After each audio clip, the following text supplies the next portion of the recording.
মহান আল্লাহ সুবহানাহু ওয়া তাআলা কুরআনুল কারীমের মধ্যে সূরাতুত তাকবীরের ৮ নম্বর আয়াতে আল্লাহ রাব্বুল আলামিন সেই কথাটা সুন্দরভাবে উল্লেখ করেছেন, ওয়া ইদাল মাউউদাতু সুইলাত বিআইয়ি যামবিন কুতিলাত।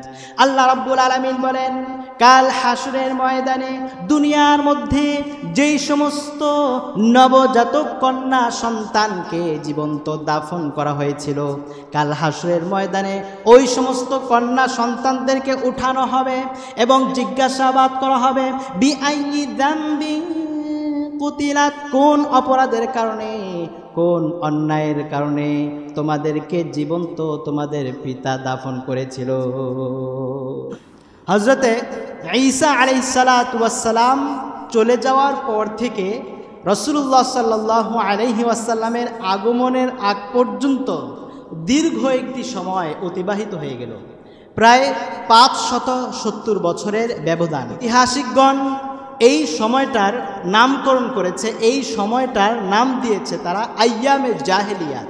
এই যে অজ্ঞতার যুগ, আইয়ামে জাহেলিয়াত এর অর্থ কি?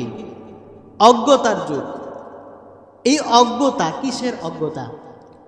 পড়ালেখা না জানার অজ্ঞতা নাকি? না, আরবদের মধ্যে পড়ালেখার চর্চা তখন ছিল। এই অজ্ঞতা পড়ালেখা না জানার অজ্ঞতা নয়, কারণ আরবদের মধ্যে জ্ঞান, বিজ্ঞান, বুদ্ধি, মেধা এবং সাহিত্য চর্চার দিক থেকে আরবরা সবার ঊর্ধ্বে ছিল। তাহলে অজ্ঞতাটা কিসের অজ্ঞতা? জাহালাতটা কিসের জাহালাত? এই অজ্ঞতা হলো হক এবং বাতিলের মাঝে, ন্যায় এবং অন্যায়ের মাঝে পার্থক্য করার অজ্ঞতা। সত্য বলা ভালো, মিথ্যা বলা খারাপ, এই বোধটুকু তাদের মাঝ থেকে উঠে গিয়েছিল, যার ফলে তারা যত ধরনের অন্যায়, অবিচার, পাপাচার, যত ধরনের খারাপ আর গুনার কাজ তারা দেদারসে করতে লাগলো। অন্যায়কে অন্যায় মনে করতো না। যে যত বেশি অপরাধ করত, যে যত বেশি অন্যায় করত, সে নিজেকে তত বড় চালাক এবং বৈশিষ্ট্যের অধিকারী মনে করত। জোরে বলো নাউজুবিল্লাহ। পিতা যখন কন্যা সন্তান জন্মগ্রহণ করত, পিতা যতক্ষণ পর্যন্ত ওই কন্যা সন্তানকে নিজ হাতে জীবন্ত পুঁতে না ফেলতো, ততক্ষণ পর্যন্ত তার ঘুম হতো না, তার মাথা ঠান্ডা হতো না। জোরে বলো নাউজুবিল্লাহ। মহান আল্লাহ সুবহানাহু ওয়া তাআলা কুরআনুল কারীমের মধ্যে সূরাতুত তাকবীরের ৮ নম্বর আয়াতে আল্লাহ রাব্বুল আলামিন সেই কথাটা সুন্দরভাবে উল্লেখ করেছেন, ওয়া ইদাল মাউউদাতু সুইলাত বিআইয়ি যামবিন কুতিলাত। আল্লাহ রাব্বুল আলামিন বলেন, কাল হাসরের ময়দানে দুনিয়ার মধ্যে যেই সমস্ত নবজাতক কন্যা সন্তানকে জীবন্ত দাফন করা হয়েছিল, কাল হাসরের ময়দানে ওই সমস্ত কন্যা সন্তানদেরকে উঠানো হবে এবং জিজ্ঞাসাবাদ করা হবে, বিআইয়ি যামবিন কুতিলাত, কোন অপরাধের কারণে, কোন অন্যায়ের কারণে তোমাদেরকে জীবন্ত তোমাদের পিতা দাফন করেছিল। সৎ মায়ের সাথে জেনা ব্যভিচার করাটা নিজের অধিকার মনে করত।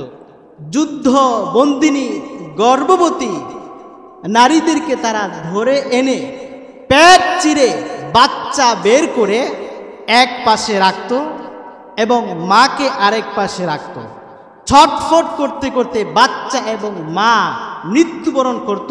এই দৃশ্য দেখে তারা হাসি তামাশায় ফেটে পড়ত। জোরে বলো নাউজুবিল্লাহ। উলঙ্গ অবস্থায় নারী পুরুষ তওয়াফ করত। কাবা শরীফের তওয়াফ করাটা তারা ইবাদত এবং সওয়াবের বিষয় মনে করত। জোরে বলো নাউজুবিল্লাহ। এভাবে তারা অজ্ঞতার যুগে এতটাই নিমজ্জিত হয়ে গিয়েছিল যে যত ধরনের অন্যায়, অবিচার আর পাপের কাজ তারা দেদারসে করত। চুরি, ডাকাতি, মারামারি, রাহাজানি, হত্যা, লুণ্ঠন, জেনা, ব্যভিচার, এগুলো ছিল তাদের নিত্যদিনের সাধারণ কর্ম।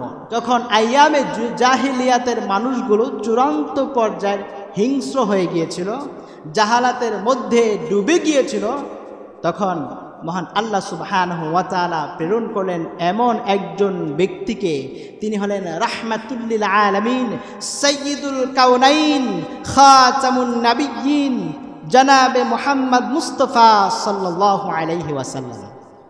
আল্লাহ রাব্বুল আলামিন বলেন, ওয়া মা আরসালনাকা ইল্লা রাহমাতাল লিল আলামিন।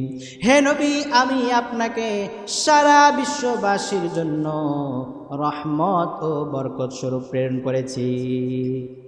এসেছেন সবার পরে, কিন্তু পূর্ববর্তীদের জন্য তিনি ছিলেন ফখর এবং গৌরবের কারণ। জোরে বলুন সুবহানাল্লাহ। এই কথাটি একজন ফার্সি কবি তিনি তার কবিতার মধ্যে চমৎকার ভাষায় আবৃত করেছেন। আখির আমুদে বুদে ফখরুল আউয়ালিন, এসেছেন সবার পরে কিন্তু পূর্ববর্তীদের জন্য ফখরের কারণ হয়েছেন। সুবহানাল্লাহ। প্রধান বক্তা, প্রধান মেহমান আগে আসে না পরে আসে? জোরে বলুন। প্রধান বক্তা স্টেজে সব বক্তার, অন্যান্য বক্তার আগে ওঠে নাকি পরে ওঠে? রাসূলুল্লাহ সাল্লাল্লাহু আলাইহি ওয়াসাল্লাম যেহেতু নবীকুল শিরোমণি ছিলেন, সাইয়্যিদুল আম্বিয়া ওয়াল মুরসালিন, কুল কায়নাতের প্রধান মেহমান, প্রধান আকর্ষণ ছিলেন, এই জন্য মহান আল্লাহ সুবহানাহু ওয়া তাআলা তার সিরিয়াল রেখেছেন সবার পরে।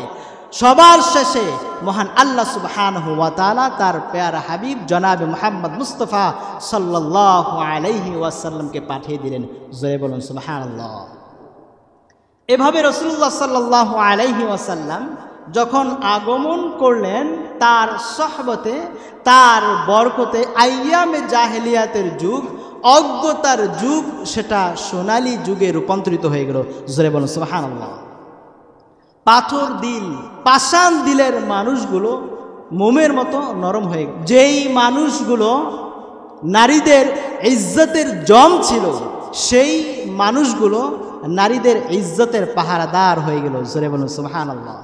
যেই মানুষগুলো সমাজে ত্রাস সন্ত্রাসী ছড়াতো, সন্ত্রাসী কর্মকাণ্ড করত, আতঙ্ক ছড়াতো, সেই মানুষগুলো মানুষের জান মাল ইজ্জতের পাহারাদার হয়ে গেল। শতাব্দীর পর শতাব্দী ধরে চরমভাবে লাঞ্ছিত, বঞ্চিত, অধিকার হারা মানুষগুলো তাদের যথাযথ অধিকার বুঝে পেল, আর নারী জাতি পেল তাদের সর্বোচ্চ সম্মান এবং মর্যাদা।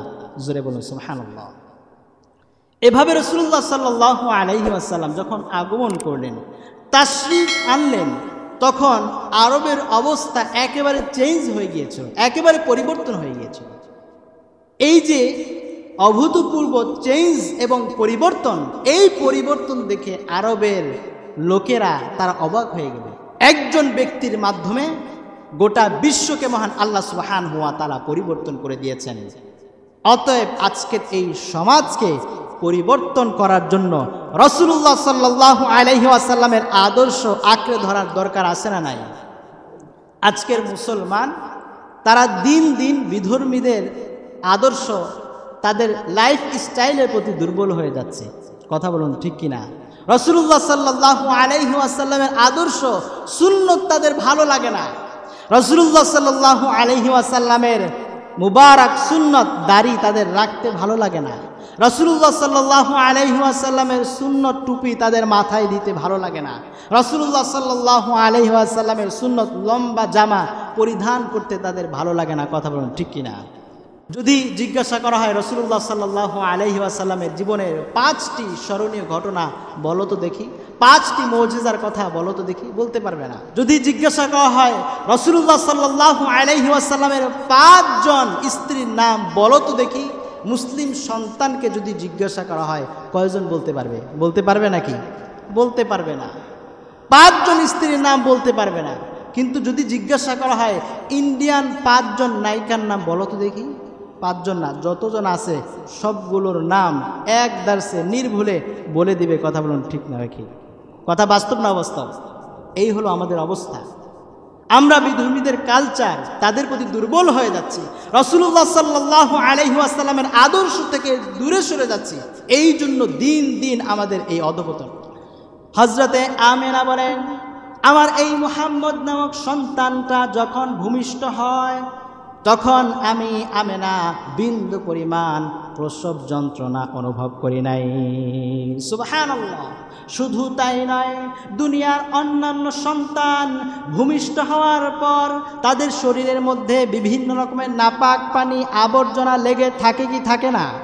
কিন্তু আমার এই মুহাম্মদ নামক সন্তানটা যখন ভূমিষ্ঠ হয় তখন আমি লক্ষ্য করলাম কে যেন পেটের ভিতর থেকে কুদরতিভাবে গোসল করিয়ে সাফ করে পরিষ্কার করে তাকে দুনিয়াতে পাঠিয়েছেন। সুবহানাল্লাহ।